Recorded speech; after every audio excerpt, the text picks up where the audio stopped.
All right, now, everybody. Quiet, listen to me. We're going to start a show. Now, some of you people have been with me before. You know it's going to be a tough grind, but we're going to have a show.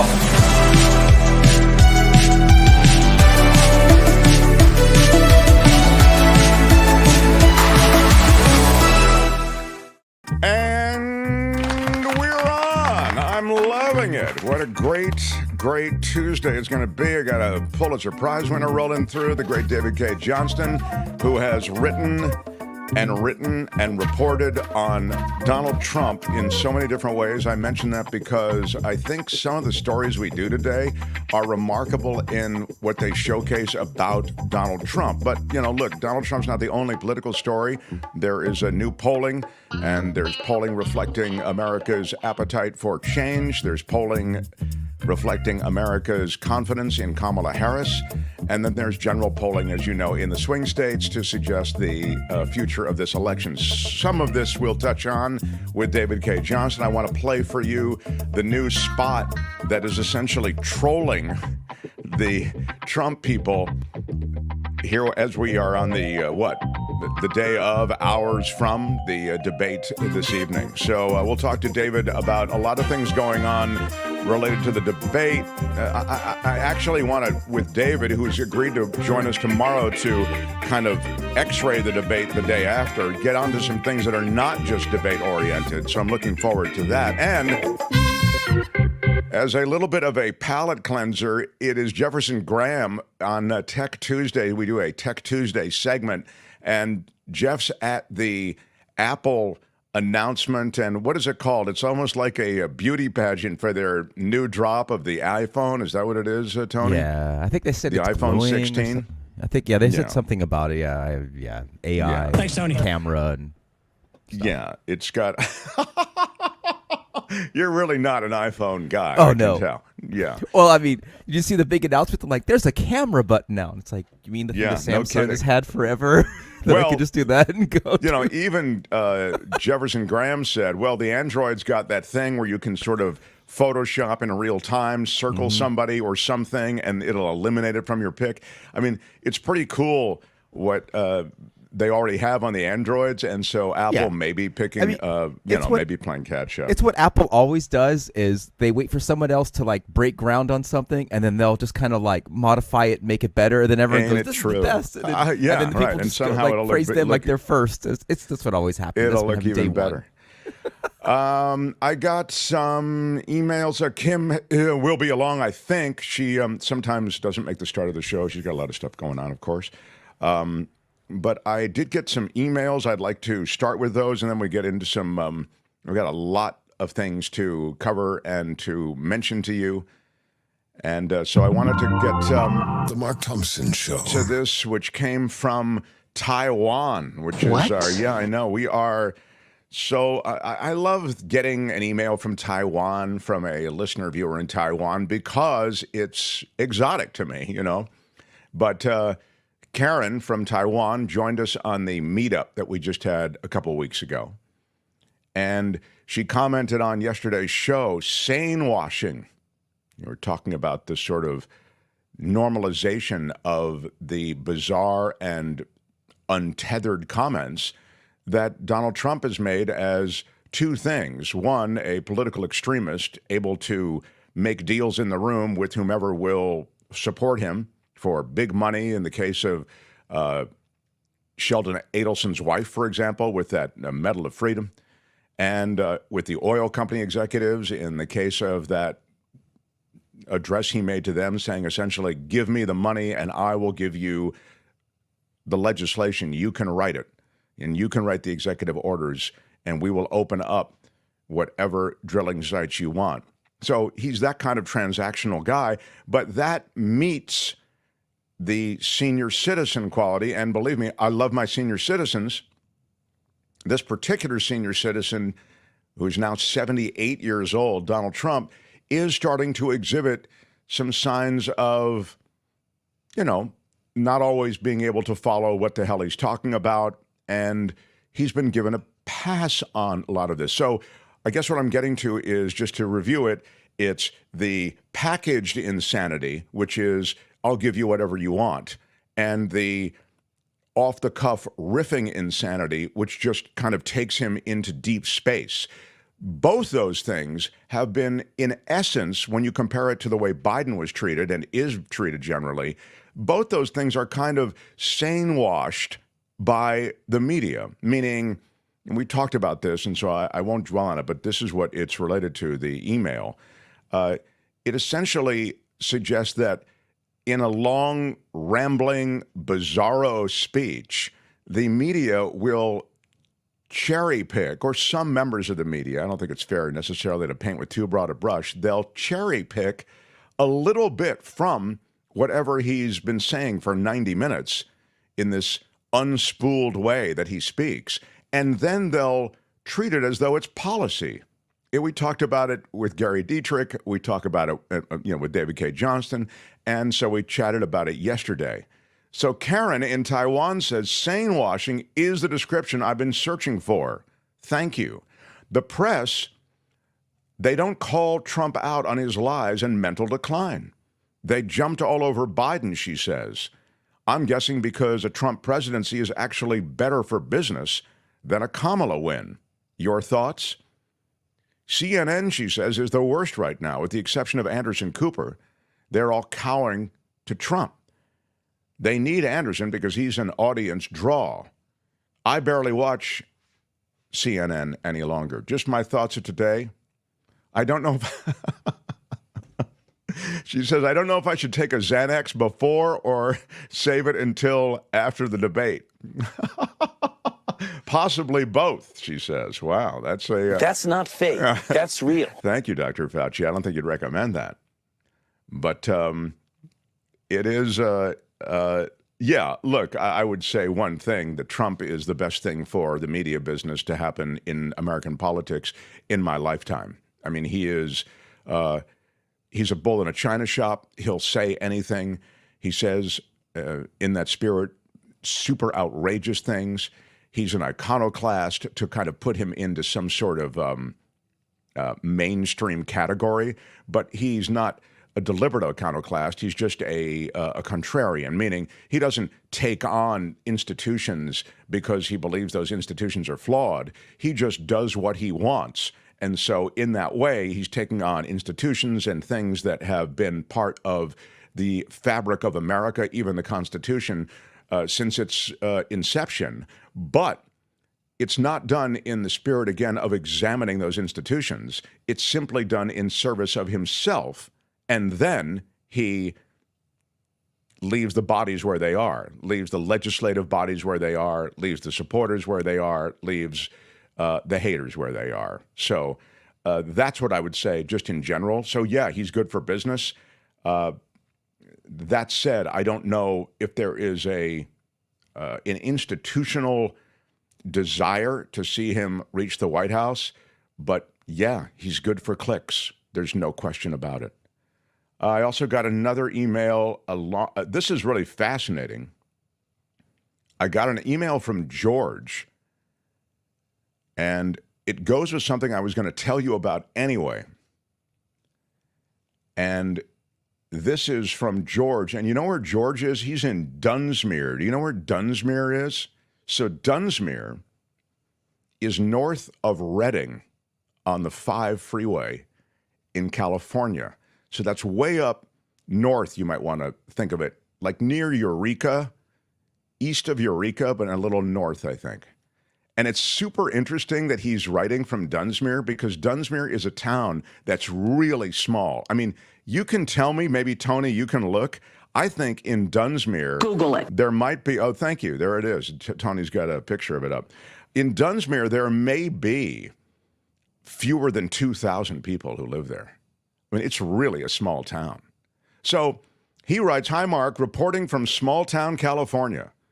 Local churches are offering the movie Letter to the American Church, a vile movie," he says, which was reviewed by a Christian organization which supported the movie, saying the following, quote, "Letter," which is the movie's called Letter to the American Church. "Letter urges Christians to fight against Marxist ideology, abortion, same-sex marriage, transgenderism, critical race theory, Black Lives Matter, and government policies that threaten religious liberty.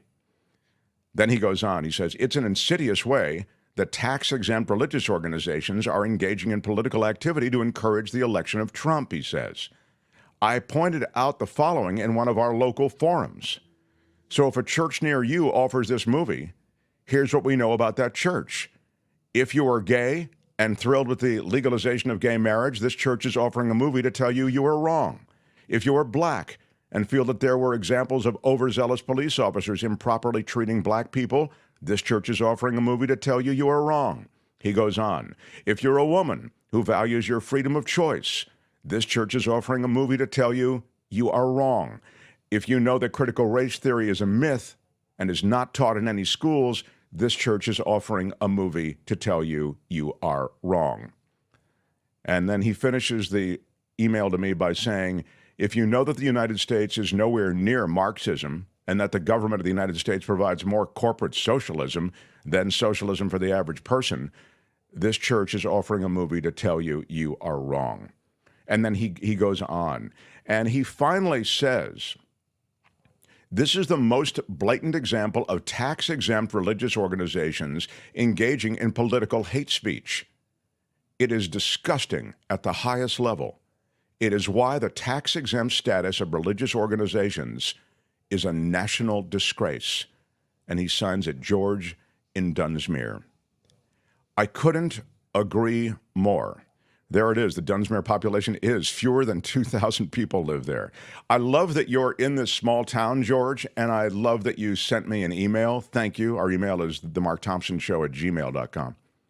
And the last thing I love should be the first thing that I love, which is your point about tax-exempt status for churches. It's obscene. Churches get tax-exempt status in this country and yet are robust political organizations. Oftentimes, frequently, the majority of the time, there is an effort to get parishioners and congregations to vote and think a certain way. And I suppose if you're a priest, rabbi, holy man, whatever it is, it's usually holy men because we know how churches are set up. It's a patriarchy from the beginning. Women typically don't have high positions in many different religious cultures within this country I'm talking about. I just am astounded at the tax-exempt status given the fact that, those holy men are doing their job, which is to protect what? Their religious beliefs, whatever they are.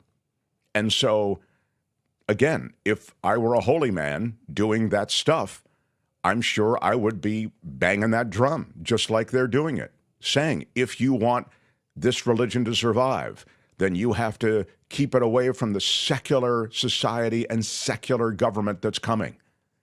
And so you point to the Democrats, the evil libs. They want to take your God. They want to take your church. They want to take your belief. They want to take the Ten Commandments out of the classroom. They want to take religious icons and symbols, the iconology of religion. They want to take it off of buildings.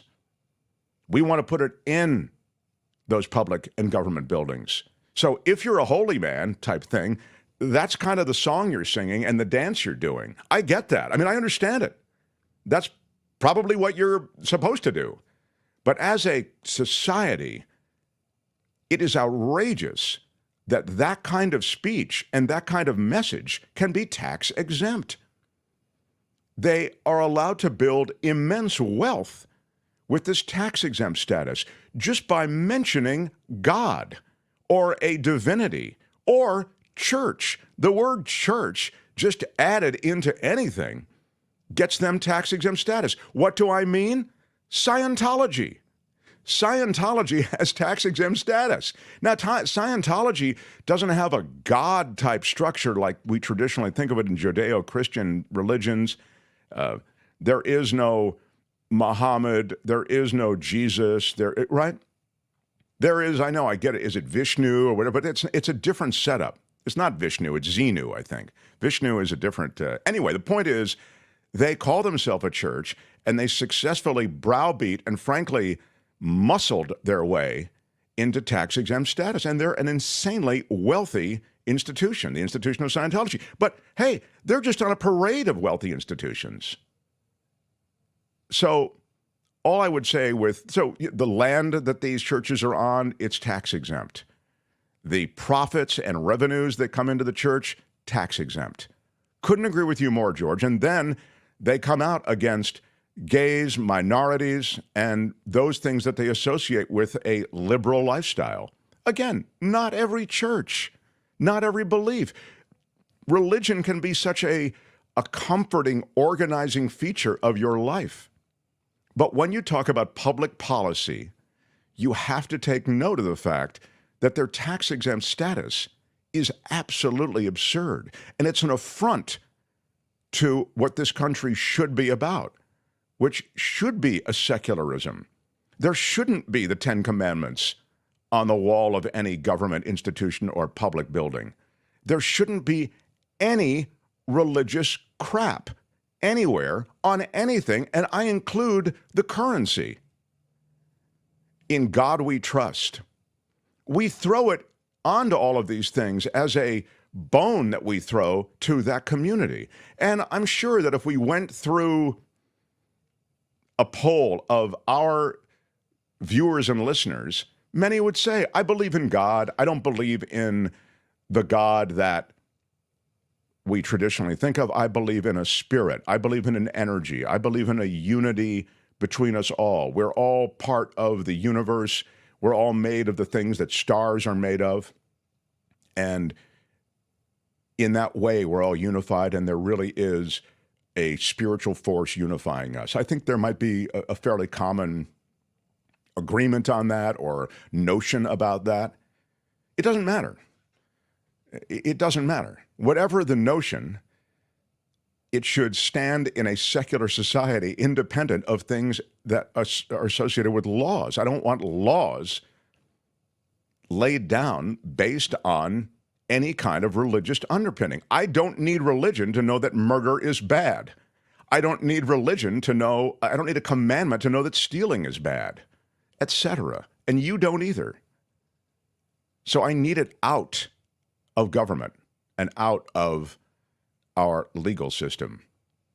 So George in Dunsmuir, in that town in Northern California with fewer than 2,000 people, thank you for your email. I agree with you 100%. And your email, frankly, is a stark reminder of what's being done with a lot of that money that comes into the churches and religious groups, right? It's a well-funded documentary. The new messaging that's associated with the Federalist Society, with the Knights of Malta, with the Leonard Leos of the world, it's powerful. The dark money that infiltrates our political system, it does come through some of these religious organizations that are tax exempt, and that just isn't cool. The Mark Thompson Show. And Kim has made it to the show, everyone. Kim, wow, how are you? It's very exciting. She probably has a good story as to why she's... I was sitting quietly in my pew, observing the church service. I didn't want to interrupt as you talked about God and in all its various forms. And I was looking very, very diligently for what is it, what you pass when you're passing the collection bucket? The plate is what it is. Passing the plate. Yeah. So I was putting my money on the plate. I see. Yeah. Well, I thought you'd have a good story as to why you didn't make the show on time. Oh, no, Murphy. Do you have a... oh, she doesn't. That's why she's changing the subject right now. No. Well, I passed the plate to Murphy, and she threw $20 in it, but she's got COVID. Murphy is one of our delightful supporters from the very start. Stuck at home with COVID. Thanks for keeping me company. We got it. I got it. Courtney got it. My pal Tim has it right now, who is one of the few friends that I have. And so it's everywhere.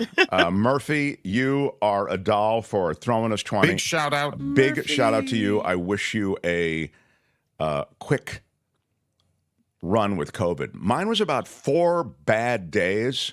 And you'll remember I worked on the show except for the one day where I hit my voice, I think. Yeah. But it was brutal, man. It was really brutal. So it was rough for me too. Gosh, yeah. I'm sorry to hear that you have it. Yeah, Murphy, no fun. But love that you're watching the show and here with us. Cheryl, so excited to figure out how to donate. Love the show. Nervous about tonight. So Cheryl with a $10 super Big chat. shout out. Thank you. The super chats are live. And I will give you a little bit of a look at some of the people who are PayPal and Patreon supporters. They jump on our support train as it leaves the station every month. And I really do appreciate it because that lets us meet payroll. And it's a great way to support the show on an ongoing basis. Hey, I will get to all the politics beyond some of what we did already. I thought I had a couple of angry... maybe I had a couple of angry comments that I noticed, which I'll also get to if I can. But sad news, but not completely unexpected given his age. James Earl Jones, the iconic actor, voice of Darth Vader and Mufasa, passes away at 93. He was surrounded by family when he passed away, apparently. The quote, "From the gentle wisdom of Mufasa to the menacing threat of Darth Vader, James Earl Jones gave voice to some of the greatest characters in cinema history." This is a quote from Bob Iger, who is head of the Walt Disney Company. A celebrated stage actor with nearly 200 film and television credits to his name, the stories he brought to life with a uniquely commanding presence and true richness of spirit have left an indelible mark on generations of audiences. He's been in Hollywood and show business for 60 years. Wow, he was incredible. He was in small-town theater in northern Michigan, where he started. And he made it all the way to being a part of some of the biggest entertainment franchises in the history of this planet. I mean, I'm talking about Star Wars as Darth Vader. I mean, again, it was David Prowse was the guy inside the Vader outfit, but George Lucas decided he wanted somebody else to do the voice, and he wanted this is, again, a quote from James Earl Jones. George thought he wanted a pardon the expression, darker voice, and I lucked out. Nobody imagined Star Wars would become a blockbuster, let alone an enduring franchise and a cultural phenomenon as it is.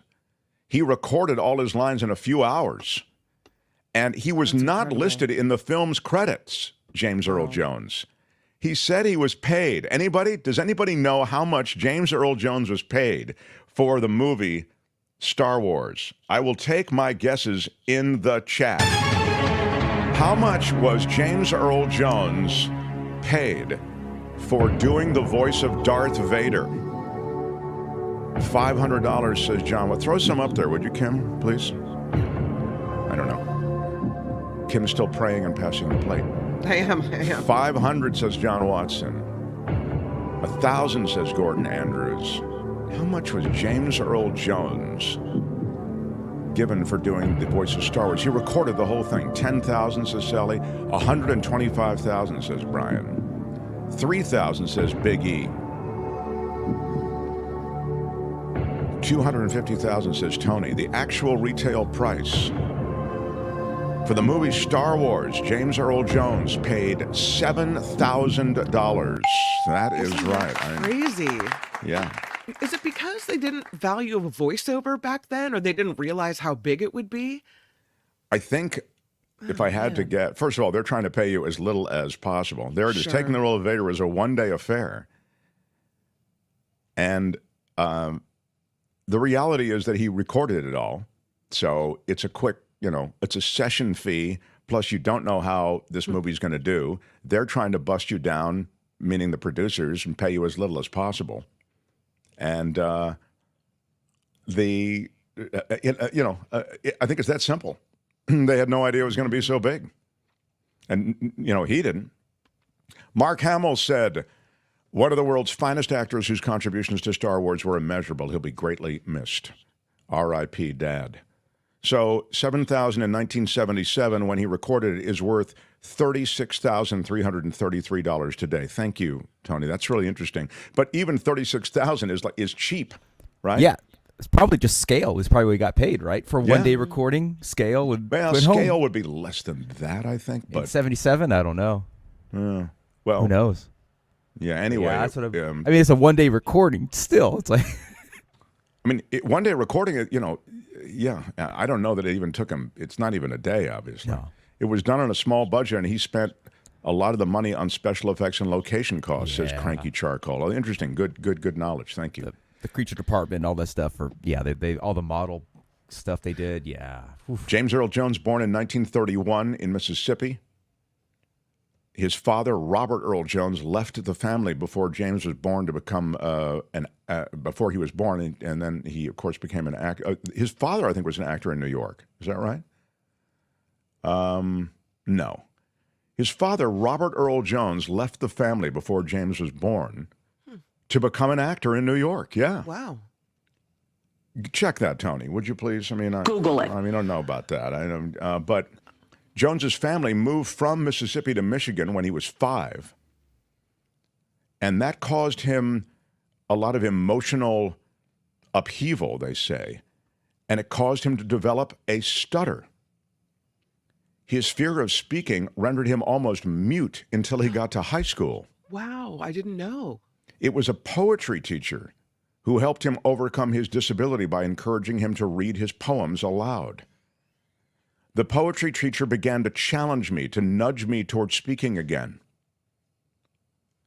Jones studied drama at the University of Michigan, served as an Army Ranger, then moved to New York. He was landing lead roles in Shakespearean stage productions, made his film debut in 1964 as the bombardier in Stanley Kubrick's Dr. Strangelove.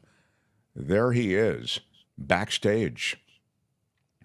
In 1967, he was cast as a troubled boxer, Jack Johnson, in a theatrical production of The Great White Hope. That was a career-changing role for him. Won him the Tony Award. He reprised the role 3 years later in the film, and he became only the second African-American man after Sidney Poitier to be nominated for an Academy Award. So this is a guy who rose up during the civil rights movement of the 60s and 70s. Extraordinary. And by the mid-1970s, he was working steadily in movies and TV. And over the next 5 decades, he appeared in many memorable roles. He was in Alex Haley's Roots, The Next Generations. He was in Conan the Barbarian. He was the African king in Coming to America. And of course, he was in Field of Dreams. The list goes on, but you associate him with some of these various film and entertainment franchise legacies. I wanted to see if there was a quote from, I believe, Costner. Here, this is what I was looking for. Thank you. So much can be said about his legacy, so I'll just say how thankful I am that part of it includes Field of Dreams. If you've seen it, you know that the movie wouldn't be the same with anyone else in his role. Only he could bring that kind of magic to a movie about baseball and a cornfield in Iowa. I'm grateful to have been a witness to him making that magic happen. Yeah. He was in other stuff and also had a sense of humor about things. I spent a little bit longer on this than I thought I would. But, Tony, what do you think? Should we play that or should we move on? I'll leave it to you. I say we play it. I'm all about playing it. This is James Earl Jones with a sense of humor. Thank you, Lady Beatrice. A sad day for Star Wars fans. R.I.P. James Earl Jones. And thank you for the $2 Big super shout chat. Out. And paid in Star Wars toys. Rampage Radio SF with a $5 Big super chat. Thank you. Here is James Earl Jones with a sense of humor about himself doing the top 10 list on the old Letterman show. Go ahead. Category tonight from the Home Office, top 10 things that sound cool when spoken by James Earl Jones. The famous actor, a fine actor, a lovely man. Top 10 things that sound cool when spoken by James Earl Jones. Jones obviously James, coming nice out to on see you. Thank you stage very during much. that applause. Yeah. Who's in character? Yeah, like that guy that was here earlier. Just top got 10 a things that sound cool when spoken by. Stone face. Jones is great. Stone face doesn't acknowledge Letterman or anything, just looking out into the audience. Go ahead, Tony, please. By James Earl Jones. Here we go, number 10. I can't believe it's not butter. Yeah. Number 9. Objects in mirror may be closer than they appear. Number 8. J-Lo in the house. J-Lo in the house.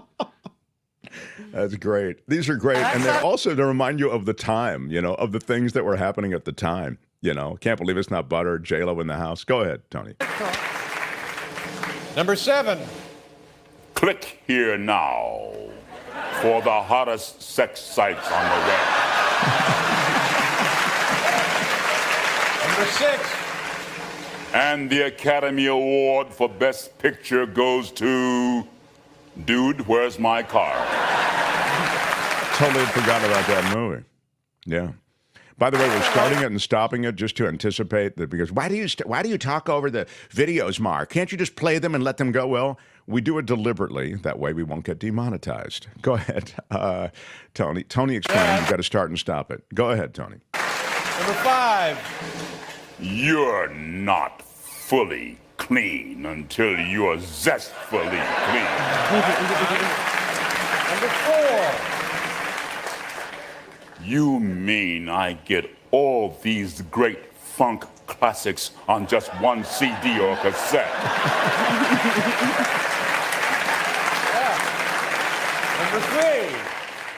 Number 3. Well, now, wait a minute. That makes no sense at all. The number 2 cool thing when spoken by James Earl Jones. Meow, meow, meow, meow, meow, meow, meow, meow, meow, meow, meow, meow, meow, meow. And the number 1 thing that sounds cool when spoken by James Earl Jones. What's-up? That's just too good. As I say, it reminds you of a time. Really terrific. Yeah, he was great on Big Bang Theory, so you'll appreciate this. Tony and I had a big conversation about should we play the Big Bang Theory cut, which I think is really funny. And I did send it to Tony. And Tony said, yeah, I don't really like Big Bang Theory that much. Pretty much, I don't like that show now. Yeah, but that episode was scene, funny, dude. It's a funny scene. And I don't even watch Big Bang Theory, and I like the scene. Yeah, it was funny. And the Carrie Fisher in that episode, too, is really good, actually. That one is good. Yeah. At least Tony is well-researched and well-versed in the shows that he doesn't like that much. He's watched the whole episode of the show he doesn't like. But he is really funny when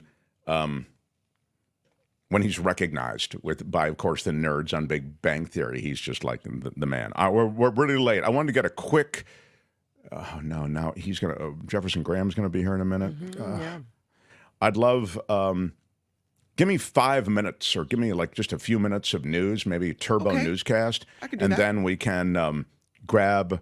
no, I can't play the... If there's time later, I'll play the Big Bang Theory thing with James Earl Jones. We're just getting a little bit late. And thank everybody. I know everybody wants you to play it.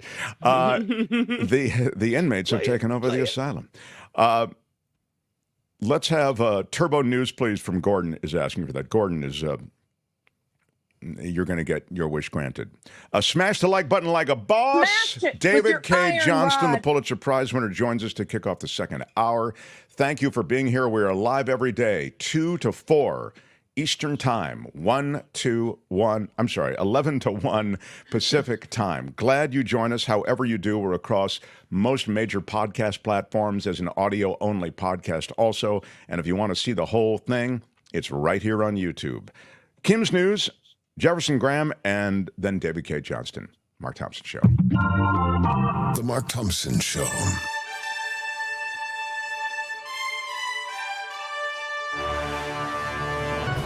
On the Mark Thompson Show, I'm Kim McAllister, and this report is sponsored by CoachellaValleyCoffee.com. Vice President Kamala Harris and former President Donald Trump squaring off for the first time in tonight's presidential debate in Philadelphia. A lot riding on the outcome of this one, with a new national poll indicating that nearly 1/3 of registered voters have yet to decide how they'll vote. A third? That's a insane. shocker. Really? The debate, hosted by ABC News, will start at 9 p.m. Eastern. It'll be shown across all major networks as well. And you know who's going to show up for this one? Governor Gavin Newsom. He'll be in attendance in Philadelphia. He's visiting that battleground state of Pennsylvania to campaign for Harris and her running mate. He's also been promoting the Democratic nominee's historic run against Trump since Sunday on the East Coast, and he'll continue to do that through tomorrow. Trump, meanwhile, is scheduled to come to California for 2 fundraisers this week, one of them in Woodside here in the Bay Area on Friday. The event is being hosted by family members of Governor Newsom's wife, California's first partner, Jennifer Siebel Newsom. Tom Siebel, a billionaire and distant cousin of Siebel Newsom, has reportedly donated a significant sum to Trump's current campaign for president. The event has attracted attention, given Newsom's vocal criticism of Trump. Tickets for that fundraiser, just in case, you want to check it out, over $3,000 up to $250,000 per person. So, wait, I'm sorry. Maybe I don't understand. That is being hosted by who? By a distant cousin of Jennifer Siebel Newsom. His name is Tom Siebel. Okay. Okay. Yeah. Very good. Big money in Woodside. Well, Woodside, you're tripping over big money on your way to other big money in That's Woodside. right. For those who don't know, Woodside is it's like the streets are paved with big money. They're golden, I think, as a matter of fact. Yeah. The United States and Russia have received, the United States rather, says Russia has received ballistic missiles from Iran that will likely be used soon in Ukraine. Speaking in London today, Secretary of State Antony Blinken said the United States had warned Iran giving missiles to Russia would be seen as a dramatic escalation. He said that if Tehran and Moscow cooperate together, it's a threat to wider European security. No injuries reported after a commercial jetliner clipped a smaller plane on the ground this morning in Atlanta. The FAA said a Delta Airlines plane was taxiing for departure at Hartsfield-Jackson Atlanta International when its wingtip hit the tail of an Endeavor flight. Images from the scene appear to show the tail on the Endeavor small jet torn off. The FAA is now investigating that one. They're still searching for this man suspected of shooting up a Kentucky highway. There are 4 days going on now for the search in this case. Joseph Couch is wanted for opening fire on I-75 in Laurel County Saturday night, injuring 5 people. Investigators believe he's in a wooded area right near the highway, and they're still looking in this area in the Daniel Boone National Forest. In business news, Google unsuccessful at overturning a 7-year-old European Union antitrust verdict. In 2017, the European Commission found Google's shopping comparison service broke competition rules and fined the Alphabet company nearly €2.5 billion. In 2021, Google appealed and was rejected. And yesterday, the General Court of the EU rejected Google's bid to overturn the penalty as well. Meanwhile, Apple owes $15 billion in back taxes to Ireland. The money dates back to 2016, when an EU commission concluded the iPhone maker used illegal tax breaks. Apple appealed that verdict and they won it. The commission appealed the decision, and today the General Court set aside the ruling that favored Apple. So American businesses fighting for cash in other countries. There's a missing python, lastly. There's a search underway for a yellow ball python on the loose in Massachusetts. The snake escaped from its owner's home on Cape Cod over the weekend. Hasn't been located. The snake, about 2 feet long. They don't have fangs. They're not venomous, but people there are very concerned. So, you know how this goes. That's yeah. And lastly with this one, Americans they're throwing new parties. Well, I should say not new, but these parties are on the rise. They're throwing parties for divorces. Americans' views on both marriage and divorce have become a little less rigid. This, according to Pew Research Center. More than half of all adults say couples stay in bad marriages too long. 71% of adults say having a job or career you enjoy is important to having a fulfilling life. 23% said the same of marriage. According to Evite data, it's mainly women who throw divorce parties. Divorce parties can signal to others this is a decision you take pride in and not shame. So divorce parties are on the rise. I had a reality show that I was pitching for a while. We did a whole sizzle reel and everything on, and it was it's like a divorcee club, and it was a bunch of women who felt sort of newly empowered by their freedom. And we came close to getting it off. Dr. Drew was going to be part of it too back then, before he became a right winger.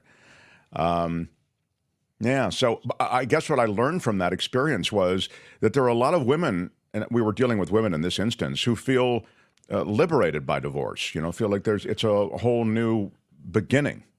So it may be good that the stink is off of it. I mean, obviously, if you can keep the union going, great. But if it's not working and you've tried everything, it might be time to move on. Eric wants to know, what about guys? Can't we feel empowered too? So here's what I feel about that. Maybe I'm going to get yelled at for this. I feel like guys, I hear, and maybe this is because I talk to so many guys, I feel like guys already kind of default to feeling liberated. I mean, the guys are the ones who are, running around, whatever. It's not, please, I don't mean to be anti-dude at all, but I'm just saying that I think that a lot of guys are, ready to write the check and move on. Whereas women, I think, do a lot, at least just in terms of their basic, what's baked into the DNA. They do a lot to try to preserve the home and try to preserve the union. That's my sense of it, but maybe I'm wrong. Well, if you look at how much we celebrate the marriage, and then no one really says anything about the divorce. It just kind of quietly happens. Right. So I guess to be able to, celebrate it, to say this is happening and it's a good thing for me, I don't know. I mean, I think people see it as a failure, and maybe they shouldn't. Maybe things just. Well, I always say that, people say, I got divorced, and I said, well, how long were you married? And they said, anywhere they'll answer from 5 to 8 years or whatever. And I go, that's a successful run. Because it's supposed to be forever. 5 to 8 successful seasons. That's right. You got picked up every year by the network. Good job. Yeah, well done. That's a nice long show. Happily divorced. If it's not good, it's not good for anybody, and it can get pretty toxic, and kids want out and all the rest. It's a complicated issue, but definitely both parties should feel liberated much of the time. Yeah. Yeah. This report is sponsored by Coachella Valley Coffee.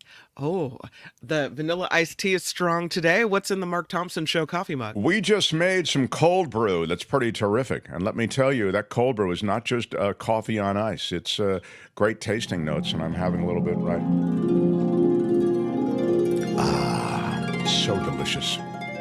CoachellaValleyCoffee.com. Check it out and do get their tea, their coffee, whatever.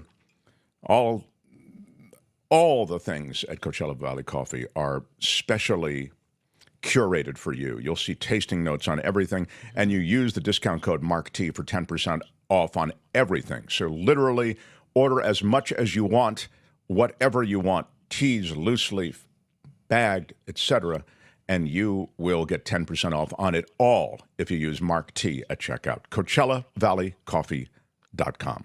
Can you say Ocotillo Espresso? Ocotillo Espresso. Oh, yeah. That Ocotillo Espresso is fabuloso. Yes. My day is now complete. Thank you. I have to get to having pour over coffee now, says Cameo. Love it. Nice. I got to get to my my boyfriend Jefferson Graham. So this is the Mark Thompson Show. Yeah. The Mark Thompson Show. It was great. I loved it.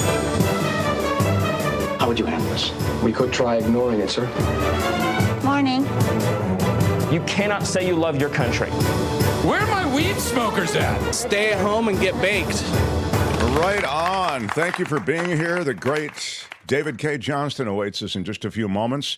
We'll talk about a lot of things that are scary that have entered the conversation around this presidential election, and maybe we'll touch on the debate as well. There's a lot of talk on the debate. I kind of feel like it's been talked out, but happy to touch on it with David as well.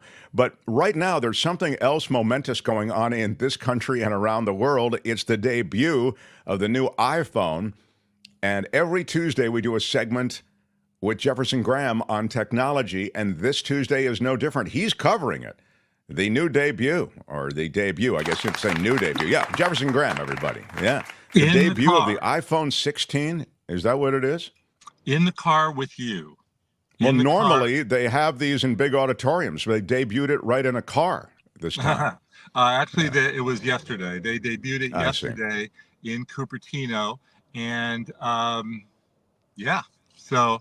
and I'm in a car in Big Sur, so that's where I am right now. Had to drive to get a signal, not easy. So the new iPhones, and most of your listeners and viewers are not going to run out the door to buy the new one because there's some new AI features that were announced that, and they're not really going to be out until next year. There's a new camera control button on the side, which is kind of fun, and higher resolution, ultra wide 0.5 wide angle lens. Aside from that, faster, more powerful, yada yada, and of course looks beautiful. So if you have a 14 or 15, I wouldn't rush out to buy a new one. If you have an old 10 or 11, 12, certainly it'll be a better phone. But I'll have a much better idea of it after I get the review copy, which should be next week, hopefully. But I did spend some time playing with the phone yesterday at Apple. I have a 12 and I hate it. It's maybe the worst phone I've ever had, primarily because of the fact that one of the lenses, the wide-angle lens, is broken. Well, then you'll like the new one because the wide-angle lens you told me to wait, which is why I've been waiting and been laboring with this awful phone. So Mark, if you let me ask you a question. Yeah, it sounds like I'm asking about me, but I'm really asking for me and the audience. Yes. How do you go about, if you are interested in getting this phone, ordering it? Do you go to the Verizon store? Do you go do you order? Yeah. Okay, go ahead. I was just about to do that. Pre-order Friday morning, starting at 5 a.m. California time, to ensure that you'll have the phone the following week. Now, do you get a better deal at the wireless carriers? Yeah, you end up paying for it in one way or the other. So if the phone is $1,000 and they tell you it's free, well, it's not free. You'll just pay a higher monthly rate for 2 years, right? Right. But it may feel better for many people to do that, and they'll certainly be urging you to come into the wireless carriers to make a deal, to do something like that. But if you order it from Apple, you'll get it quicker. So that to know. You will definitely get it quicker. If you order it on Friday, you'll have it the following Friday. For old people like me who like to deal with people and we're used to walking into a store and we, feel just better about the transaction, there's someone there to help you back up the phone, like to transfer your stuff from the old phone to the new phone. Is that process now so easy that you don't need that person there anymore? You don't need that person anymore. When you open up the phone, it says, let's see the old phone, and you put them side by side, and everything just automatically goes over. That's sick. That's absolutely sick. I should do a video on this. I should have it posted for next week. Oh my God, yes! I'm astounded you haven't. That's a great. I'll share that video all over the place. Yeah, we should do that. Yeah. So on balance, you get speed. You get a couple of features related to, it sounds like, the camera, and AI. You get the AI, but you're thinking the promise of AI, that is, the development of AI, is going to be even greater than you're actually going to see on this version of the phone. Their new features will probably not be there when this phone launches next week. They're coming in October and November and December, and those features are a chattier, more responsive Siri. I'll believe it when I see it. I'll help you compose a text, an email. I will proofread your email. AI will proofread your email. That sounds nice, right? Sounds fine. The camera stuff, you walk by a restaurant, you take a picture of it, and then it shows the hours and the menu. And that's nice, right? That's pretty cool. Come on. Like that. That's pretty cool. Yeah. Yeah. We like that. We take a picture of a poster on the wall of a concert, Coachella, April 17th to 22nd, whatever, goes right into your calendar. That is slick. I'm sorry. That is really slick.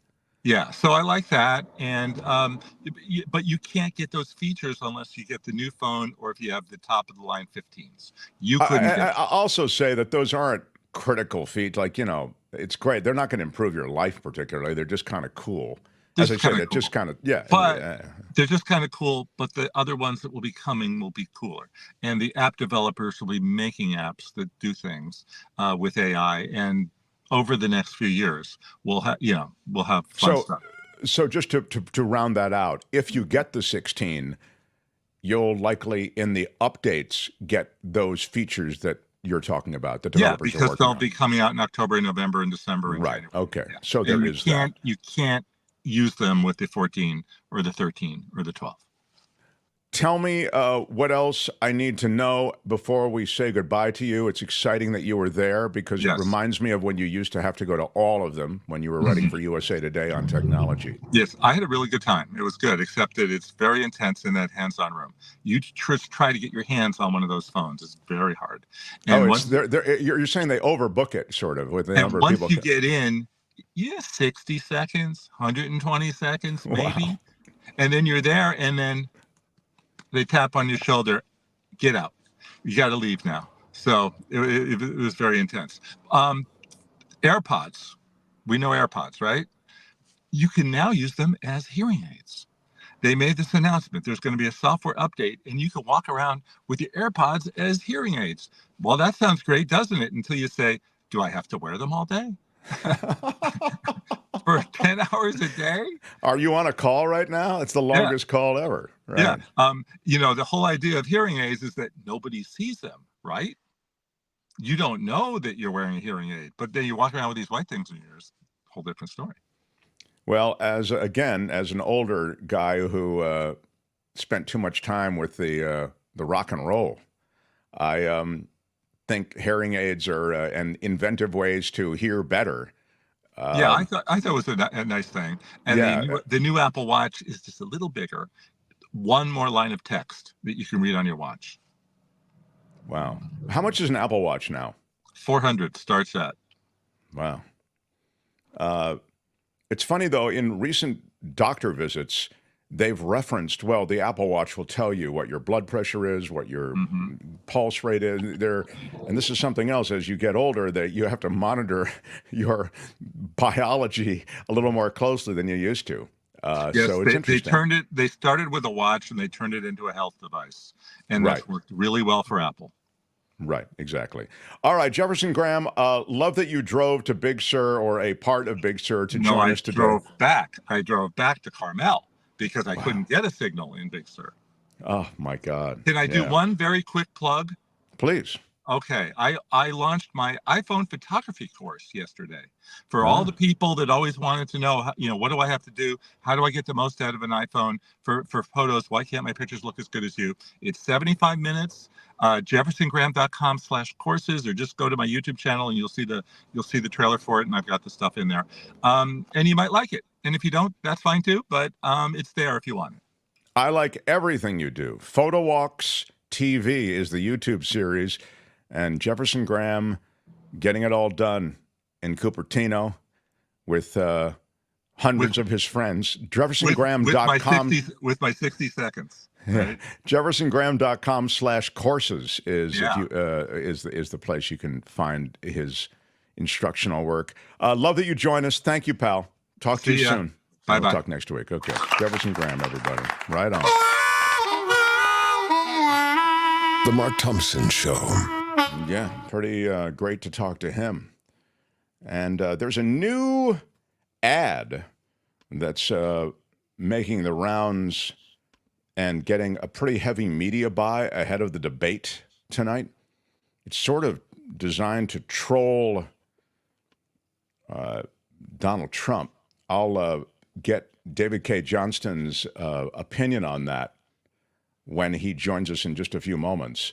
Also, you had recommended a video, and it says great video here. I think, Kim, you put this in. I didn't see it. What is it? Can you tell us? And maybe we can watch it real quick before David gets here. Yeah, this is a video. I think it's from MSNBC, and it's a really good video about how Kamala Harris can deal with, or how one can deal with that what used to call the fire hose of lies being, sprayed all over the place at a debate. And I just thought it was a really interesting clip. How long a clip is it? It's not short. It's not short. About 5 minutes. Oh, is it? Is it? You don't have to watch the whole thing, but you know. Well, let's have a kind of producer decision to make here, and I'm going to. Now I almost have to run a little bit of it, right, Tony? They'll tell the audience you're not getting it. Yeah, right. Okay, run a little bit of it. Let's see. This was Is Paddy Chayefsky's 1977 Oscar-winning screenplay Network. Our friend Mike Barnicle is mad as hell, and he's not going to take it anymore. We have a damaged, delusional old man who, again, might get reelected to the presidency of the United States. He is that close to it again. How did this happen? How does it happen that a man who speaks the way he speaks, deranged sometimes, delusional sometimes, some of the things he posts on Truth Social, his website, you cannot repeat on American television. You wouldn't repeat the words in front of your children. That's who he is. How did we get here? How did the Republican Party get here? And I have to tell you, and I hesitate to say this, and I don't know whether Jonathan or Willie or Donnie would agree with me, but there's a false equivalency going on in the coverage of this race, in that Donald Trump can say whatever crazy things he wants to say about submarines and sharks and electric batteries, whatever he wants to say. And it's not really covered in the sense that it's covered describing who said it, why he said it, and who the man is, Trump, out of his mind.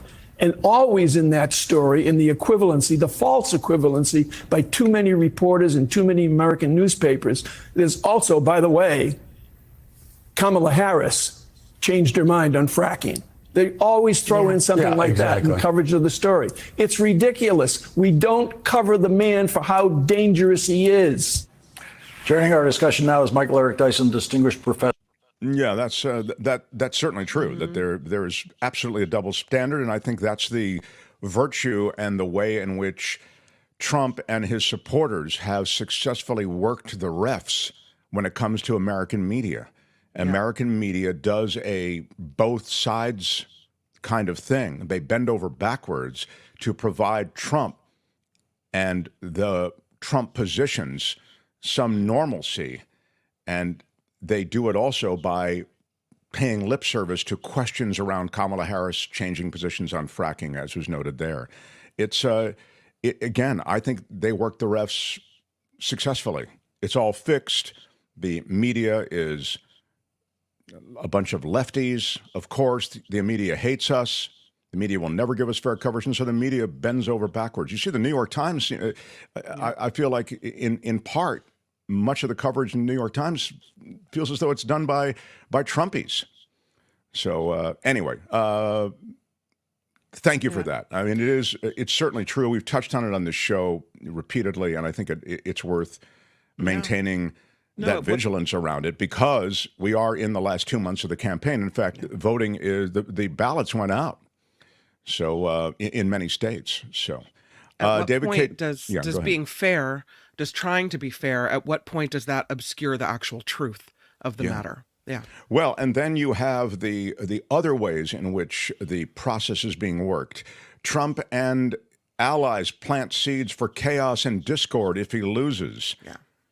Spread of conspiracy theories seeks to foment early election doubts in case Trump loses, some Republicans say. Donald Trump and election denialist allies at Turning Point USA. Also other places like True the Vote and, these places where they are repping the Trump line, the hard line of the right, are spreading conspiracy theories about election fraud in order to lay the groundwork for charging the election was rigged if Trump loses. The consequences of this strategy could be dire. You know, the Republican mayor of Mesa, Arizona, warned of this, John Giles. He spoke at the Democratic National Convention. He was supporting Kamala Harris's campaign, said that Trump, and this is a quote, will throw everything at the wall and see what sticks if he loses. They'll claim everything went wrong if they lose. I'd be surprised if Trump doesn't try to foment insurrection if he loses the election, says Giles. Again, that's a Republican speaking. Twin drives by Trump and MAGA allies echo some falsehoods from 2020 about fraud because of voting machines and drop boxes. But now they promote conspiratorial attacks on federal and state prosecutors who filed criminal charges against Trump for trying to subvert the loss of the election in 2020. And they push the baseless claims that non-citizens are poised to vote in large numbers. There is legislation in front of Congress right now being brought in by Mike Johnson to establish that American citizens are the only ones who are allowed to vote in the election. That's already the case. You don't need to bring that legislation in. But Mike Johnson is doing the water carrying for Trumpies and that right-wing position. Is David on board? If he is, I'll go to him now. Okay, great. Look, this guy's a Pulitzer Prize winner, and when it comes to Donald Trump and his manner, his tendencies, and the GOP and American politics, he's without peer. So great to have him join us on Tuesdays, the great David Cay Johnston. Hello, Mark. Hello, David. Kim and Tony, I promised David I'll get him out at 25 after the hour, so you're going to help me, all right? Don't let me go. Yeah, of course. I was just talking about the general claims that are being made. This is there is a flare being fired. A warning flare is being fired by GOP members, that is to say Republicans, who are saying that Trump is already sowing the seeds for, again, insurrection and, again, election denialism, claiming everything is fixed. And there is a real sense of inevitability about violence and protest around this election before it's even held. Yeah, I'm skeptical that we'll see other than some individual random acts of violence here and there because of the very aggressive way that the Justice Department went after the people who tried to overthrow the government on January 6th. If you want to go support Donald Trump in an effort to violently overthrow the government, not only are you going to be faced with a government not under his control, remember he didn't send anybody to stop the attack on the Capitol despite numerous pleas to do so. He invited people into the room he was in next to the Oval Office and said, look at this, isn't this great? Look what's happening, it's terrific. But it's also very clear that unless something changes, because Donald won't be president, you are going to ruin your life. You're going to go to prison, you're going to lose your family, you're going to lose your home, you're going to lose everything you worked for. I don't think a lot of people are going to go for that, but do I think that there are politicians like Mike Johnson, Ron Johnson, the senator from Wisconsin, and people around Trump like his daughter-in-law Laura who are going to try and scare people with this and stir this up and try to get us talking about it? Yeah, I do. I expect a lot more of it. I just don't expect any kind of significant mass protest. I mean, look at how many people turned out for Donald's trials and arraignments. A handful. Yeah, there's an effort to stir up raw emotion on the part of the GOP, particularly when it comes to the immigration question also. And they start with the elections, or they throw in the elections, and then they expand to some of these other issues. So it's interesting that, though you can try to stir it up, as you say, the number of people who actually show up continues to be a fairly lower number. It's the upping of that emotional package of grievance that Trump is talking when it comes to immigration, comes to deportation. He's really come out of the weeds on an extremely dark vision of what is to happen. Where he's talking about jailing. Go ahead, David. Yeah, jailing gangs and. Yeah. Donald, I guess it was yesterday, talked about wanting to summarily hang gang members and drug dealers. And I found the drug dealer one particularly significant because for a decade, Donald Trump was in business up to his eyeballs with Joe Wexelbaum, one of the biggest cocaine traffickers in America. He did incredibly extraordinary favors for him that are laid out in my book, The Making of Donald Trump, and which I wrote about in 1992 in the Philadelphia Inquirer after my friend, the late great Wayne Barrett, dug this up and wrote about it in his Trump book back in 1992. And so for Donald Trump to talk about people who are in drug trafficking being executed, reasonably that would apply to him. And of course, Donald very much projects. If Donald, says something about other people, he's very often talking about himself. The reality is Donald doesn't have anything to sell in terms of making your life better unless you're a racist or a billionaire. He has no proposals that are serious about the economy. On the other hand, he may be successful in his arguments for a very simple reason. People don't understand such basic things as what is a tariff. I spoke to some students at RIT where I teach yesterday, not my regular students, and only one of 40 students knew what a tariff was. And even that student was surprised when I said, well, imagine Donald Trump gets in office and for simplicity, Chinese cars cost $10,000 and he puts a 100% tariff on them. So now if you want to buy a Chinese car, it costs you $20,000. And you're an American car company. What are you going to do? And of course, what you're going to do is raise your price to $19,000 and you're going to make this enormous extra profit without losing any market share and perhaps gaining some from the Chinese because the tariff allows the domestic companies to raise prices. It's incredibly inflationary. It is, you might love it if you're an extreme environmentalist and want to stop making cars. But Donald is selling things to people where they don't know what they mean. They don't understand the economics of this because a lot of these things have just drifted out of our public consciousness. More than half of the group of students were women. Only two of them were aware that there's a proposal by Trump's allies to track their menstrual cycles. Completely extraordinary. That from women, I'm always astounded. College-age women particularly. It was rather shocking to me that they were unaware of this. They weren't disbelieving when I told them. They were just, completely unaware of this.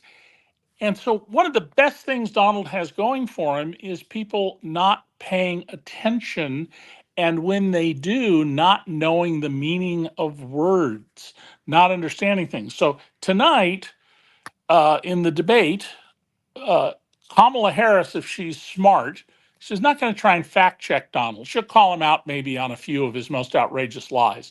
But she's not there to undercut him except through mocking him and showing that he's ignorant. She's there to sell herself. You want to vote for me because I'm going to do something positive for you, as opposed to this guy who just wants to arrest people, round people up, have bloody violence in the country.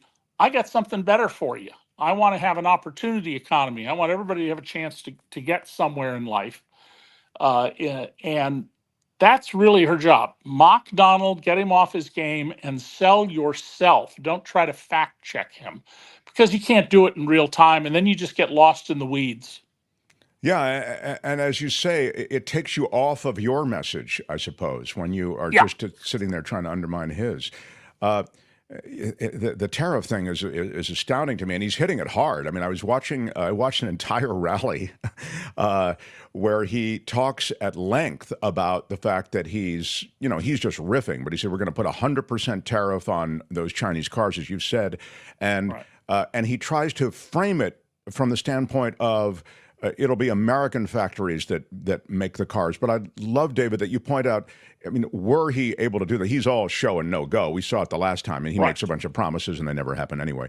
But it would be wildly inflationary. The cost of everything would go up with that kind of protectionism, Right. And presidents actually have a fair amount of authority to impose tariffs without Congress. And note, any tax has to come from Congress. But tariffs, there are rules Congress has passed that would allow a president in some circumstances to impose tariffs. And Trump, in fact, did that. It cost our Midwest soybean and corn farmers a fortune in lost sales to China. And we're continuing to pay them essentially welfare in response. But by the way, the soybean growers of Brazil, oh my goodness, they're thrilled. Their sales to China have just gone up dramatically. Right. We're a customer to China, but they're a customer to us. It's always let me ask you about something that I found really disturbing, and you, as a distinguished journalist, I would think this really bothers you as well. I mean, bothers you might understate it in the extreme. The threats to imprison those in media. You've touched on it here before, and you've touched on it as a very real threat on the part of Trump. But he's not only talking about media, he's talking about those in politics, in the justice system, anyone who speaks up against him. He has spoken in just the last couple of days about wanting to jail and maybe even worse, his adversaries. Yeah, I wouldn't be the least bit surprised should Donald win the Electoral College, which is the only way he can get back to the White House, is the Electoral College. If at the inauguration he ordered the arrest of Biden, Harris, the three liberal Supreme Court justices, and some other people, and military members stepped forward and handcuffed these people. I don't think he'd execute them on the spot, but would he arrest them? Yeah, I don't see any reason he would not do that. I'm not saying he will. I'm just saying I would not be surprised. Donald has no regard for the law. He doesn't understand the duties of the president. And, the Article 2 of the Constitution is only a few hundred words long, and I can summarize it for you very, very easily. You're the commander in chief, and regarding everything else, you'll do what Congress tells you to do because your job is just to carry out their directives, to be the executive. Donald believes he's a dictator if he gets back to the White House and promises, he says only for one day, he'll be dictator. Somebody can show me an example in the world of someone who became dictator for one day and voluntarily relinquished that. I'll send $1,000 to their favorite charity and we can discuss it in a future show. People can email you if they can provide evidence of that. Well, this from the New York Times. Donald Trump's been laying the groundwork to claim that there was large-scale voter fraud if he loses, a familiar tactic from his 2016 and 2020 playbooks, but this time coupled with threats of prosecution. Those who may face criminal scrutiny for purported efforts at election fraud, Mr. Trump is saying, will include election workers, a tech giant, political operatives, lawyers, and donors working for his opponent. He's talked about military tribunals for President Barack Obama and reposting fake images of well-known Democrats clad in prison garb. I mean, this is who we are talking about here. Trump with no bottom. If you want a dictatorship, you should vote for Donald Trump. I mean, there's a real simple message there. If you hate the liberties you have now, your individual freedoms, your First Amendment and other rights in the Bill of Amendments, the Bill of Rights, your ability to go or not go to whatever church or synagogue or mosque you choose. If you hate that, please vote for Donald Trump because he's going to give you what you want. He's going to take away your freedoms. He's going to tell you how to think. He's going to make sure that you're a woman, your health care is controlled by the government. And he's going to have people arrested left and right just because he doesn't like them. And, 9 years ago when I first started saying this, and I was cautioned by a lot of my friends in journalism and elsewhere to sort of back off a little bit, I said, if Donald Trump becomes president, he will never leave office voluntarily, which we found out to be quite true. And I said, and down the road, he would take us. Eventually, there are firing squads, and I expect to be one of the people in front of a firing squad. And that's what you should expect. If Donald Trump gets back in office, dictators have to kill people to maintain their dictatorial position. And we've seen dictator Kim, who Trump expresses his love and appreciation for. He had his uncle assassinated. He had his half-brother assassinated.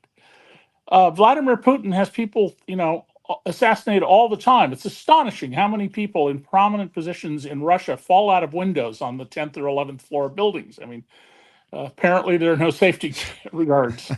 And Donald admires people who behave this way. So, listen to who he says he is. And of course, I come from a culture of investigative reporters where one of our standard phrases is, if your mother says she loves you, check it out.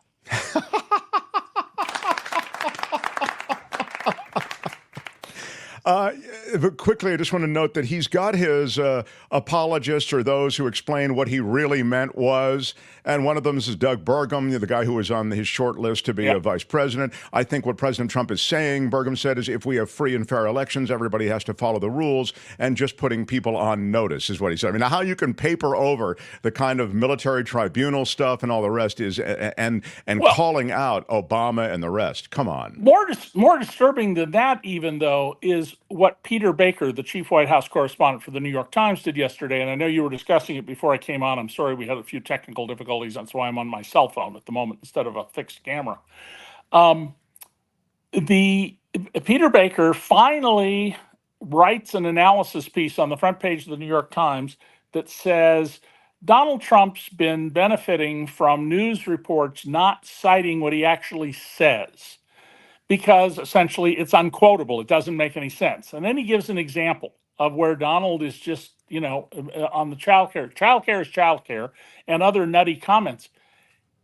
And then he completely undercuts it by saying, here's what Trump meant to say. It's not a journalist's job, not even in an analysis piece, maybe a columnist's job, but not a reporter, and Peter Baker is a reporter, to say what Trump meant. And by the way, I don't agree at all with what he said Trump meant.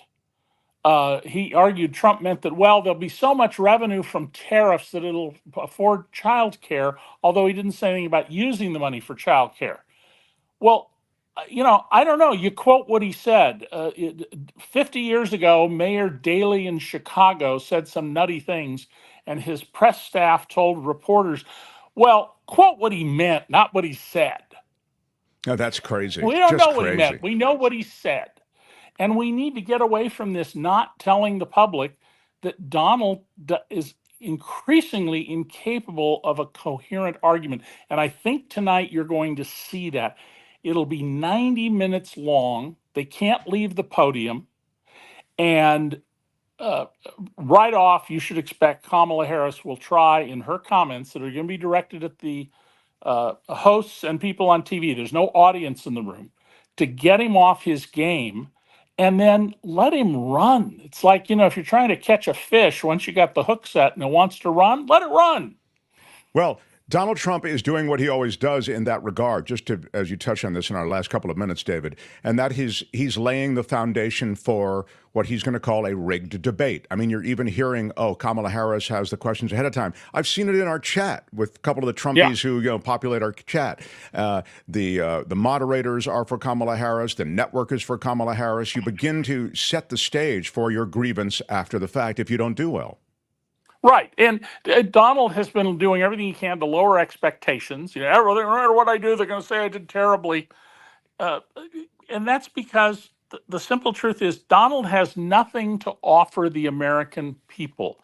He wants the American people to give him the power to go after people he doesn't like, who he feels have wronged him, because he's a child. He's a child, and he is unable to accept adult responsibility. Now, one of the things that's got to be weighing on Donald was when Judge Merchan, in the New York criminal case where he's got 34 felony counts, delayed the sentencing from this month till right after the election. I think it's November 18th. That told me two things. Judge Merchan took away from Trump the opportunity to go running to the Supreme Court to try and interfere with the case. But it also told me that absolutely he's going to give Donald Trump prison time. Wow. Because he was going to give, I've always thought he would give him prison time because Michael Cohen, for the same offenses but charged as different crimes in federal court, got 3 years as his sentence.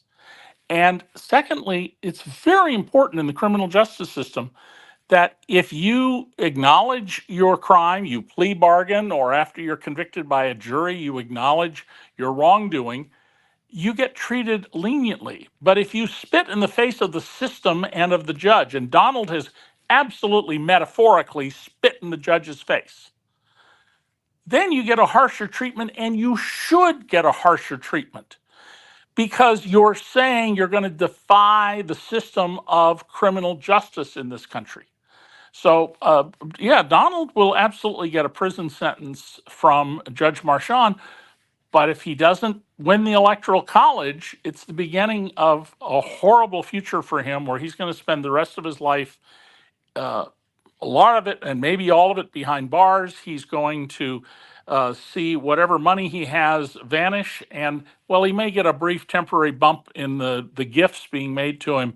His reliance on people with little to no money giving him money, like the TV preachers, my favorite being the one who prayed and asked his donors to help him get $54 million because God wanted him to have a bigger corporate jet than the one he had. And for $54 million, you end up with something like a Gulfstream 6. You know, you're right at the top of the pile. That's where Donald is going to be, and he's not going to have the same kind of revenue from this and support, and his legal bills are going to mount.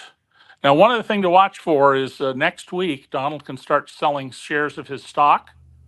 I don't think you'll see him sell a single share because that would be publicly disclosed. But if he borrows against those shares starting next week, there's no requirement to disclose that. That is genius.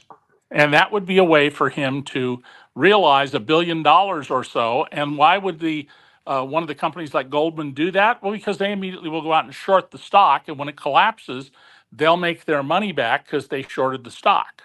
That is evil genius. Wow. So anyway, sorry I got to go. And tomorrow we're going to talk again. Yeah, Wednesday after we're going to we'll X-ray the debate together. Love That'd you, be David. Great, Mark. Okay, David Cay Johnston, everybody. Thank you, David. Wow. Yeah, right on. The Mark Thompson Show. We got him out on time, which is, but it's really the last thing we sort of rushed through it. It's a pretty big deal and a super great luxury to have David Cay Johnston returning tomorrow to talk about the debate, to talk about what we learned. Were there any big debate moments? Look, when it comes to learning anything in these various, I don't know why I put this back on. This is I'll take this off now. I know why I put it on. It was for a different thing I was doing. So anyway, we're not going to, I wouldn't think, learn anything from a policy perspective, but it's very possible that there could be an inflection moment or two in the debate tonight. So that's really what we're looking for. Hey, Donald Trump is 78 years old, okay? Now he's the old guy there at the lectern.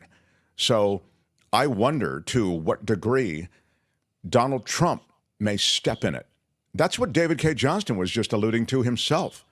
So we will see. The one thing I didn't get a chance to do, but I will do it for you watching, is show you the new piece that is getting a lot of airplay to troll Trump ahead of this debate.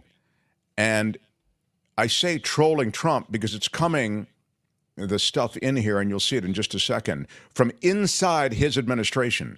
These are the people he served with, who served him quite loyally, I should say, who have now thrown away that loyalty, and you'll see what they say now. Tony, will you run the spot that is running now pre-debate? In 2016, Donald Trump said he would choose only the best people to work in his White House. Now those people have a warning for America. Trump is not fit to be president again. Here's his vice president. Anyone who puts himself over the Constitution should never be president of the United States. It should come as no surprise that I will not be endorsing Donald Trump this year. His defense secretary. Do you think Trump can be trusted with the nation's secrets ever again? No. I mean, it's just irresponsible action that places our service members at risk, places our nation's security at risk. His national security advisor. Donald Trump will cause a lot of damage. The only thing he cares about is Donald Trump. And the nation's highest-ranking military officer. We don't take an oath to a king or a queen or to a tyrant or a dictator. And we don't take an oath to a wannabe dictator. Take it from the people who knew him best. Donald Trump is a danger to our troops and our democracy. We can't let him lead our country again. I'm Kamala Harris, and I approve this. Yeah. So the way that they're trolling him is they are running that ad nationally on Fox News Channel, and in West Palm Beach, Florida, locally. That's where Mar-a-Lago is, right? And in Philadelphia media markets around Philly. And that's running heavily in a heavy rotation today. So you've got Philly, West Palm, Fox News Channel nationally. And it will continue to play throughout the week, according to the Harris campaign people.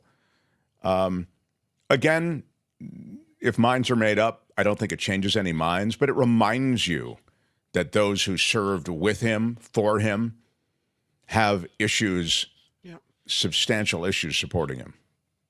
Do you think that will convince all the voters that haven't decided yet that that's going to be their issue? Again, as I just said, I don't think it brings people over, but it reminds you of one more element, and I think in that regard, it might be impactful. That might be the way to put it. You know, I don't know if it's the thing, but it might be impactful. You know, we should act Mr. Predicto. Mr. Predicto, I'll ask you, will these new anti-Trump commercials that the Harris campaign is running, will these new commercials be effective and help the Harris campaign? I would not count on it. Oh, well, there you go. Mr. Predicto does not. I mean, Mr. Predicto doesn't mess around. I mean, gives us the real word. I will say this. Where are my Catholics out there? Any Catholics in the crowd? Harris is taking the lead among Catholic voters. Wow. All of you, glad you could join us in between communion and everything else you got going, because this word from those who have just finished a poll among Catholic voters. It is from Real Clear Opinion Research. The survey sample of 1,000 American Catholic voters shows that 50% of Catholic voters plan to vote for Kamala Harris, compared to 43% who support Trump. Again, 50% to 43%. When undecided voters are taken into account, Harris's lead rises to 54%, Trump's to 45%, 54 to 45. The poll has a margin of error of 3 percentage points, plus or minus. It shows a significant gender gap. Among female Catholic voters, Harris has an advantage over Trump, with 56% of support compared to Trump's 37%. With male Catholic voters, 49% favor Trump, 43% favor Harris. So that is consistent with other polls taken in recent months, and it kind of goes down the line. But again, the headline is, when you put everything together, it's 50% of Catholic voters planning to vote for Harris compared to 43% who support Donald Trump. And it's interesting because, you know, they drilled down. Joe Biden was Catholic, as you know, is Catholic. And I mean, he's a real Catholic. He goes every Sunday, and he seems like pretty devout. And his approval rating in polling among Catholics, 41%. 49% of Catholic voters in polls disapproved of the lead Catholic, Joe Biden. I mean, it's a pretty high disapproval rating. But again, incumbency now is a burden, I think, on some level. So that's the latest polling, religious polling from the Catholics. And I also had a disturbing story from, I don't know if I have time for this. I may bump this to tomorrow. I wouldn't mind getting some Kim news, and I'll bump this to tomorrow. But let me just, I'll summarize this and tease it, okay, for tomorrow. First of all, tomorrow, obviously, we've got now, do we have a panel for the, for going, or it's just going to be David?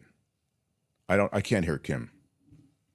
I'm sorry. We were considering in my computer. I've been having tech problems this morning, and my computer restarted, so I muted myself. But we were going to have a panel, and then we thought that David Cay Johnston would have so much to say that we decided that we would just have him. Okay. So we'll have David Cay Johnston, and we have John Rothman, I believe, on Wednesdays already. Sure. Isn't that correct? So that's true. You'll hear from Rothman, David Cay Johnston, and I may throw in a dash of like an Anthony Davis or someone like that to help round out the field. But that said, we will truly x-ray the debate tonight. Still, I'm going to mention that they're in far-right chat rooms. There is a rise of a domestic terrorism that is associated with the electric grid. And they're already acting out on these electric grid attacks. And I will give you more on this tomorrow. Once we conclude the debate x-ray and the debate discussion, I'll give you more about the rising terrorism. And this isn't just threats. This is happening. The American electric grid in communities nationwide is being affected by many of those extreme right-wingers who see this kind of domestic terrorism as a way to sow a chaos that they can take political advantage of. Audrey W., wow, look at that.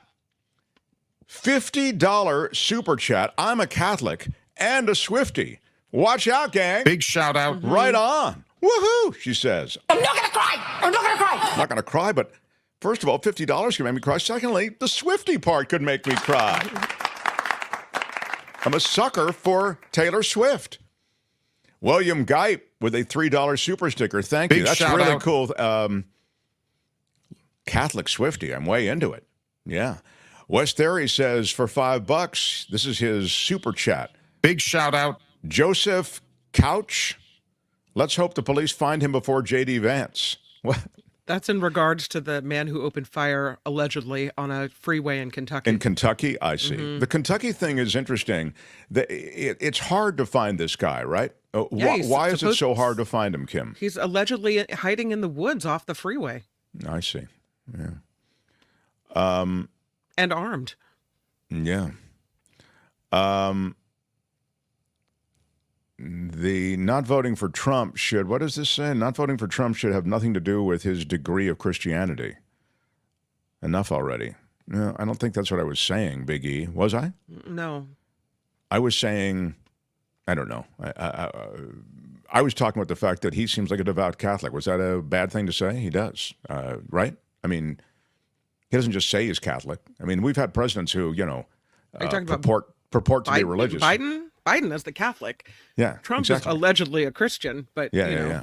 Right. I don't know. I read every comment like it's somebody angry with me. Maybe it's not. Maybe that person didn't. Anyway,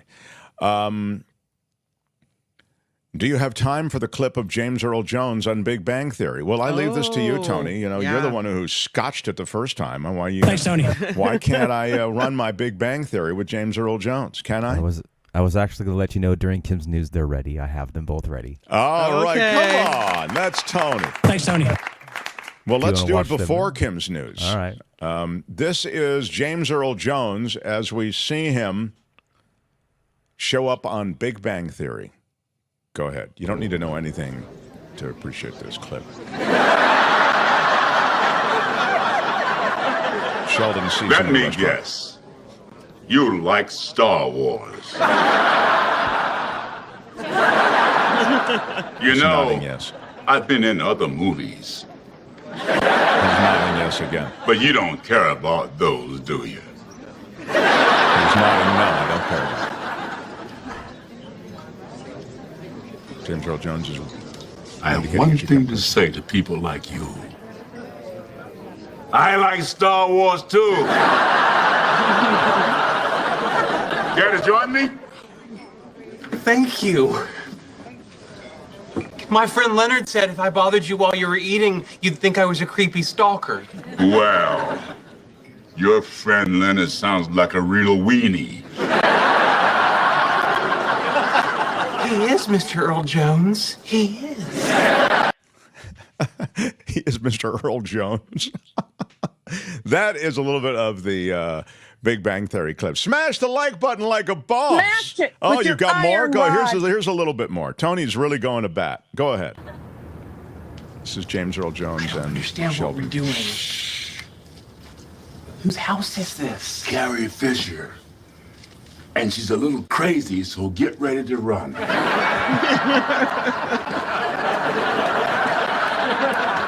James Earl Jones runs away, and now Sheldon runs after him.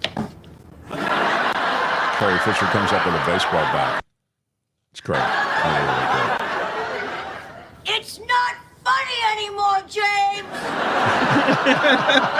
Then why am I laughing? That's great stuff. Good. Nice job, Tony, to rally that. And we just got the warning from YouTube. You got the warning? Okay. We got the warning. Okay. So it's gone. So it's gone. And you may be wondering, I'll just answer it now. I tell you what's going on in a clip sometimes because people who are listening to the podcast don't see what's going on in the clip. So those of you who are watching on YouTube, you see it, but some who are listening, and there are a lot who just listen to audio only, that's the reason I describe what's going on. You're so good at doing that. I always forget.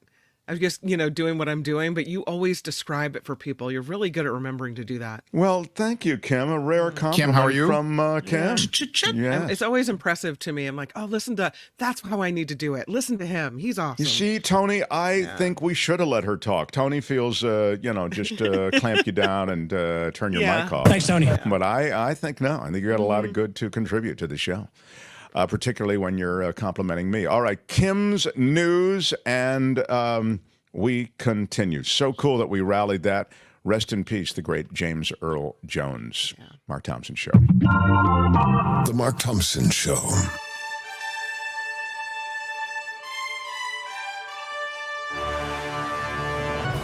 On the Mark Thompson Show, I'm Kim McAllister, and this report is sponsored by you. Let's talk about the debate. It could be a game changer set for tonight, could be pivotal in this closely contested presidential race. A new NPR PBS News Marist poll released today. Let me guess, they're within one point of each other. No, this is this crazy stat that found 30% of registered voters said tonight's debate will help them decide who to vote for. What? Oh, my God. Well, I suppose that's why, If there's not such a stark and clear difference, 30% of people are thinking tonight's the night they're going to decide. Yeah, the poll also found 70% of Americans plan to watch the debate. Another 23% said they'll closely monitor news about the debate. So they're just looking for the highlights afterward. Yeah. Yeah. And by the way, that's really what I think will influence and inform a lot of people's opinion about the debate. It'll be what's in the news cycle and what is lifted from the debate. The number of people who watch the debate wall to wall, maybe, I'm certain of it, will be well below the number of people who see the clips and then make decisions based on the clips. The United States is calling for changes in Israeli security forces' conduct after an American activist was killed in the occupied West Bank last week. Speaking in London today, Secretary of State Antony Blinken called the shooting that killed 26-year-old Aysenur Agaya unprovoked and unjustified. The recent University of Washington graduate was taking part in a protest against settlement expansion near a Palestinian village. They're pretty nervous in New Orleans. Tropical storm Francine on track to become a hurricane today. The National Hurricane Center says the storm system is anticipated to make landfall over Louisiana tomorrow.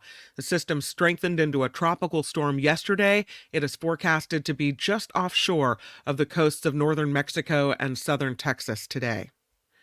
Disgraced Hollywood producer Harvey Weinstein is now recovering from emergency heart surgery in Manhattan. The former movie mogul rushed to Bellevue Hospital from Rikers Island after complaining of chest pain and a persistent cough. His jail consultant says the surgery helped alleviate massive fluid buildup on his heart and lungs, and he is now recovering in the ICU. When you're going from Rikers Island, pretty much anywhere the ambulance is taking you is going to be a better place to drop you off. Yeah. That's an upgrade no matter where they take you. Well, this is supposed to be the happiest place on earth in Anaheim, but police say a runner died after finishing the Disneyland Halloween half marathon race Sunday. Officials say 33-year-old Caleb Graves started clutching his chest as he crossed the finish line. First responders immediately providing assistance there. But the temperatures in Los Angeles and area, Anaheim, over the weekend reached nearly 110 degrees the day of the race. Officials say it's not yet clear if heat played a role in his death, but well, let me help you. It did. I mean, it was incredibly stressful, you know. I just had to walk out and get my paper in the morning, and believe me, it was so overwhelming. It was 110. Really so, hot. I mean, honestly, even if you're a lazy slug like myself, it is, of course, I'm in perfect shape, but still I should get out there and move a little bit. I think if you're trying to move in this kind of heat, they tell you not to. I mean, they literally say, avoid exercising during the afternoon hours, during the heat of the day. And still, they run this marathon. They have to put it off. I mean, it must have been one of those things where they have so many sponsorships and people flying in for it. I mean, Disney is an immense brand, and people want to be part of it. And I guess that's, this was a big deal. But when the mercury reaches that level, you've got to treat that as an extraordinary environmental event, and you have to put it off. You just have to put it off. Man, that's awful. But it's Disney heat, says R. Herrera. Disney heat. Okay, it's happy heat. Not so happy for that guy. Yeah. House Speaker Mike Johnson's initial plan to avoid a government shutdown appears to be dead in the water. The Republican proposal that combined a 6-month continuing resolution with the Trump-backed Safeguard American Voter Eligibility Act. No go. And a growing number of House members within Johnson's own party have voiced their opposition to that plan. Well, it was absurd. I told you before. I mean, there's already, if you're not an American citizen, you can't vote. Just, Yeah, well, rules and more rules and more rules. SpaceX celebrating an historic launch from Florida's Space Coast overnight. The Polaris Dawn mission finally got off the ground with a successful launch after being delayed several times due to a helium leak and then some bad weather. If everything goes as planned, the 4 civilian astronauts embarking on this 5-day journey will take part in the first ever commercial spacewalk. Meantime, you've got a couple of astronauts up there who want to come home and see their loved ones. Exactly. What's going on? I mean, it's like we're on to the next headline. Hey, it's great. There are 5 more guys going, hey, guys, you still got 2 guys up there you can't get home. So speaking of what's happening at home, lottery fever. People lining up to take their shot at one of the biggest Mega Millions jackpots in history. The top prize up for grabs tonight, now at least $800 million. No one correctly picked the winning numbers for Friday's drawing. There hasn't been a jackpot winner since early June. The price of the ticket, $2. The odds of winning, almost 0. But there's always the dream. Wow, you really killed the dream fast, though, didn't you? Just don't want to falsely advertise. Oh my God. The MTV Video Music Awards will take place tomorrow, in case you are, just dying to see that. They were pushed back a day to avoid a conflict with the first presidential debate. They got bumped. Taylor Swift leading the field with 10 nominations, including for Video of the Year. Eminem. It's tomorrow night? It's tomorrow night.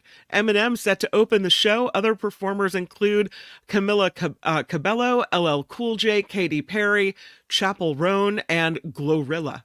That's pretty, that's a kind of major lineup. I'm impressed. Now, they're not music videos like there used to be on a broadcast network. They now have to live online and you just see them. Is that how it works? Yeah, usually you look for a song on YouTube and the official video pops up. I see. Okay. So they are evaluating videos. Tony, do you watch them? I feel like this is something you might watch. I don't watch modern music. You don't. I like metal and punk and hardcore and old 60s ska. So Oh, wow. I never liked what? pop music. I was never cool. Wow. Yeah. Okay. What? This is Casey Kasem in Hollywood. Yeah, and apparently Tony doesn't like any of the new music. But he there's a loves new the band. metal. I'm going to see them in a few weeks. Yeah. They're called The Who, but not that Who. This is Casey Kasem in Hollywood. He's going to another group that no one's ever heard of. A Mongolian like metal band. They're so good. What? Yeah, they do like the a guttural singing. Mongolian metal band moving up 3 notches this week in our survey. They're opening for Iron Maiden. It's going to be a good show. Wow. Oh, well, you are getting some support. William says, "Yay, Tony Slayer." So you know you have a little love in the chat there. Raining Blood, one of the greatest songs of all time. God, this report is sponsored by you. Wow. We don't want it to rain blood. We want it to rain cash. Saying raining blood is probably going to demonetized. Yeah, go ahead. No, this show is crowdfunded, which means we do rely on you to support The Mark Thompson Show. Please find us online, themarkthompsonshow.com. The is necessary, themarkthompsonshow.com. Otherwise, you go right to a Christian ventriloquist, and the whole thing is off. Nothing wrong with that, but it doesn't help our show. But if you do want to support the show and help keep us rolling, please check it out. We've got links to the Patreon and the PayPal click-throughs right there on the website, themarkthompsonshow.com. And thanks for any of the ways that you can help us. I'm Kim McAllister, and this is The Mark Thompson Show. They had to close down an entire radio station to silence him. And now, he's here. Ladies and gentlemen, Mark Thompson. Feel it in your soul. The Mark Thompson Show.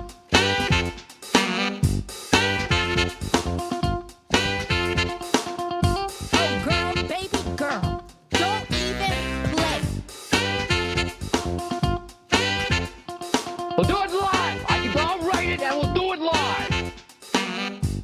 I did everything right and they indicted me. I misspoke. I stand corrected. My words upset so many people. My bad. I'm sorry. Y'all can all go to hell and I'm going back to Texas. Have you ever been a member of the Chinese Communist Party? That was very inappropriate. My beautiful Christians, I love you, Christians. I'm a Christian. I love you. I only like people that like me. Put that coffee down. There's never been anything like this. Right on. Oh, my God. Right on, everybody. Thanks for being here. I'm trying to pay attention a little bit to the chat. I saw that the mayor of Trollville is in the chat today. The mayor of Trollville is a guy named Chris. I don't know if it's his real name or not. But on the question of running in the Disney Marathon in the heat, this is a typical trollish kind of comment from Chris. Come on, Mark. Africans train in 100-degree heat and 100% humidity all the time. Yeah. Right. Thank you, Chris, of course. The heat. Amy says those races, though, start at like 5 a.m. I guess if you're fast enough, you'll avoid the heat of the day.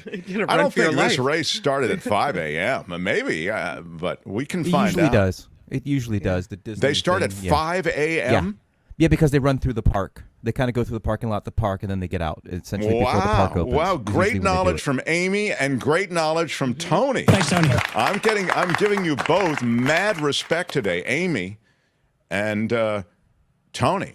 And I'm taking the respect that I would normally direct toward Chris, which actually is non-existent. I don't have any respect that I direct toward Chris, but I will manufacture additional respect and direct it toward Tony and Amy today on that. On Rampage Radio SF says... Big shout out. It's I am your father, not Luke, I am your father. Oh, did somebody say Luke, I am your father? Everyone gets that quote wrong. Yeah, I didn't say it, Rampage, so you don't have to... take it up with me, but it's good that you've set us straight for the balance of the day. If anybody in our audience is doing that quote, please do it. I am your father, not Luke, I am your father. It's I am your father. Doesn't he say I am your father, Luke? No, it's no, I am your father, because he says you killed him. I am your father. Exactly. I'm auditioning in case they do another one. Maybe I'll get, I don't think they'll need you because from what I read, James Earl Jones's voice lives on in AI perpetuity. Oh, of course. AI. They licensed it. What? This is a very tough way for me to find out about it, that I will not be needed. But no. Sadly, I'm out of it. Good day, sir. Thank you. Yes, exactly. I'm through. But thank you, Rampage Radio SF. Also, he had something else. What was something about San Francisco mayor? Or anyway, we'll if you had it. Play the Avila clip, says Phineas. Oh, on the 30%. Yeah, the Avila clip is... There's always been, in this country, 30 to 35% idiots. Jim Avila, the former ABC News senior correspondent, longtime White House correspondent, with laying down the truth with about 30%. And teacher Lori saying VP candidate Vance acknowledged it's possible that it was a false claim that immigrants are abducting pets of Springfield, Ohio residents might not be true, but encouraged followers to continue posting cat memes. So he both said, and for those who are just catching up on this, apparently he said that they're Haitian immigrants who are eating cats. Is that what it was? I think, Kim, essentially. Yeah. He's blaming the Democrats and Kamala Harris for allowing a surge of immigrants from Haiti to come into this particular community. And when they did, allegedly, they were stealing people's pets and eating them, which, I see. What a horrible racist thing to say anyway. But that's what the theory was. And now it appears that whether it's true or not, they want to keep promoting it. Was "Search Your Feelings, You Know It to Be True" from Mike Hendricks? Is that a line also, Tony, from... Yeah, that's from the scene. Same scene. Yeah. Search your feelings, Luke. You know it to be true. That's a bad... I don't do James Earl Jones. Can't do it. I don't have it. Yeah, that was pretty good. I think he's the one who could do it. You're sweet to say it, but it really wasn't. The line is, "No, I am your father," says the Lady Beatrice. Is that right, exactly. Tony? That's what I said. That's the line. Yeah. Okay. Thanks, Tony. Tony is Luke, right before the that perfect said guy to have, they said you killed him. Because he's saying Obi-Wan said you killed my father. He goes, "No, I'm your father." I've seen that movie way too many times. You know, that was a super big revelation, though, when it happened. I mean, dude, it was so cool. Yeah, we can look back on it now, and now it's about the line and what it was said. But when you found out that Darth Vader was Luke Skywalker's dad, that was a huge, huge deal. Yep, unless you were German. Is it why is Vader's that? father. So everyone who knew German was like, "Wait, what?" Wow. What? That is extraordinary. Who knew? Very, very interesting. I have a story from the IRS. Let me give it to you because it's. I think it's worth knowing. The Mark Thompson Show. There's a lot going on with the IRS and finding ways to keep the richest Americans from paying much in the way of taxes at all. And the thing about the richest Americans is that, and the richest people who are here in this country making money, is they're also loaded up with very expensive lawyers, most of whom can navigate the complex world of taxes. Also, most of whom can deal with the GSers, the government employees who occupy the IRS and are assigned with taking down some of the big money that's associated with all those very wealthy people who owe taxes. So you end up with, and this is one of the things that the Trump administration did the last time, they took money away from that division of the IRS that was directed to nail billionaires and 100 millionaires with taxes. So you can skate on your taxes if you're super wealthy, because essentially Trump took away the arm of the IRS that was loaded with IRS agents and investigators who were going to go after it. So, meantime, IRS is saying that it has recovered $1.3 billion in unpaid taxes from rich Americans, which is extraordinary. What?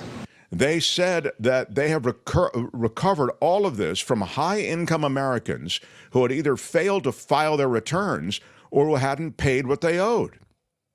This announcement was made jointly with the U.S. Treasury Department, and it aimed at highlighting the agency's ramped-up enforcement efforts against tax cheats. So this new effort, you're saying, well, I thought you just said that, they took away the money. They did, until that Inflation Reduction Act in 2022. So Biden's Inflation Reduction Act reinvigorated that part of the IRS that was directed toward going after those wealthiest Americans. And, again, GOP was against it. GOP continues to be against it. But they say that the IRS is finding that there's a lot of tax evasion among the highest earners. And Treasury Secretary Janet Yellen said in prepared remarks released ahead of a scheduled speech in Austin, Texas, for too long, this hadn't been happening. Between 2010 and 2018, the audit rate for millionaires fell by 80%. She said, and during the previous administration, as audit rates on high-income taxpayers fell, the share of audits on taxpayers with incomes under $200,000 did what? Increased. So you had a reduction in audit for the super rich, an increase in audits for those making under $200,000. So Yellen is pursuing 125,000 wealthy taxpayers who haven't filed taxes in years. Years? Yes. Wow. 21,000 of those taxpayers have filed their returns over the last 6 months, paying $172 million in taxes. But they're after 125,000 of these people. And again, only 21,000 of those have filed their returns. So this is in response to an IRS announcement, and essentially the IRS saying, hey, we've noticed you haven't paid taxes for years. And we've also noticed that we now have the muscle to come after you. And that's how this is beginning to change. But when you, this is really just a crackdown, an IRS crackdown on roughly 80% of these millionaires with overdue taxes. So what you're finding, though, when you do all the arithmetic, is that $1.3 billion in unpaid taxes from rich Americans may come back to the coffers of the U.S. Treasury. So that ain't nothing. The Mark Thompson Show. Exactly. I wouldn't be able to sleep at night. How do you go years without filing your taxes? Yeah, as I say, you have attorneys that cover you, and it's you know what I'm saying? It's not quite, you and I live in anxiety. This is stress. Yeah. But I also wanted to note a delay in a cruise as we kind of finish up. These are cruises we've talked about, those dream cruises that go around the world and you spend the whole world on you spend the whole year on a cruise ship, going all around the world, enjoying everything on the cruise ship and enjoying all of these exotic ports of call. So this was a year-long cruise. It was supposed to actually extend beyond just years, beyond just a one-year cruise. And it was postponed and postponed and postponed again. And now the Villa V Odyssey, set to depart in May for the trip of a lifetime, 3.5 years chasing the sun around the globe, allowing passengers to wallow in an eternal summer, Kim. I like that. The ship has yet to depart. What? It is holed up in the harbor at Belfast in Northern Ireland. What happened? It's waiting on certification that it is safe to set sail. Another company, Life at Sea Cruises, also had scheduled a 3-year round-the-world cruise, the first of its kind to be relatively affordable. It was supposed to leave last year. The voyage there was postponed again and again before being canceled. Exactly. They canceled in November. We reported on it here. Just because it's such an exotic thing, we threw it in. There's one crucial difference between the Life at Sea and the Villa V residences. The company that's attempting a 3.5-year cruise does have a ship. The other hadn't really lined up a ship yet. So they took possession of this ship, but it is, after being refurbished and renamed, still waiting a test drive off the waters of Belfast to get cleared so that these people can begin their 3.5 years at sea. Uh-oh. Yeah. 3.5 years on that boat? And this is their new hoax. Well, I don't know. You got to like the ocean and the cruise ship world.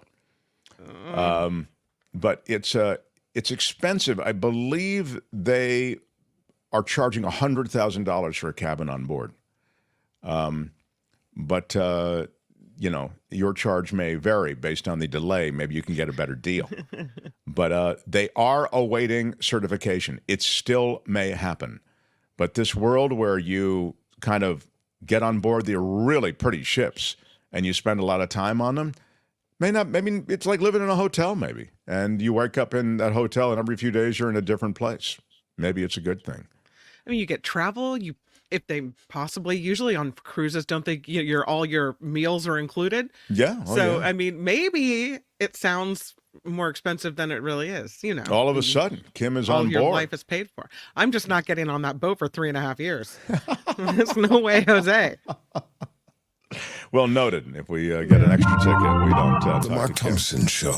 We have to wrap. I'm excited about tonight, and we'll obviously, with tonight, we'll take notes. I'd like to ask you to jot down whatever you want if you are watching, and then bring it in tomorrow, and we'll kick it around in the chat. We'll also kick it in on the show, and if you have lengthier remarks that don't fit into the comment section, you can drop an email to the show, themarkthompsonshow@gmail.com. Make sure you put themarkthompsonshow@gmail.com. And tomorrow, as a real treat, David Cay Johnston is going to join us again to x-ray what we see tonight from a guy who no one in America and no one in the world knows Donald Trump the way David Cay Johnston does. So I'm really going to be anxious to hear his remarks and his takes. Also, John Rothman, and we'll try to corral Anthony Davis as well. Those are three good minds that will give you their take on the debate. All right, Kim's next with the After Party Live, and I'm Shadow Stevens for the Mark Thompson Show. Bye-bye. Out of time. Thank you, everyone, for joining. Out of time. Bye-bye. Until tomorrow. Bye-bye.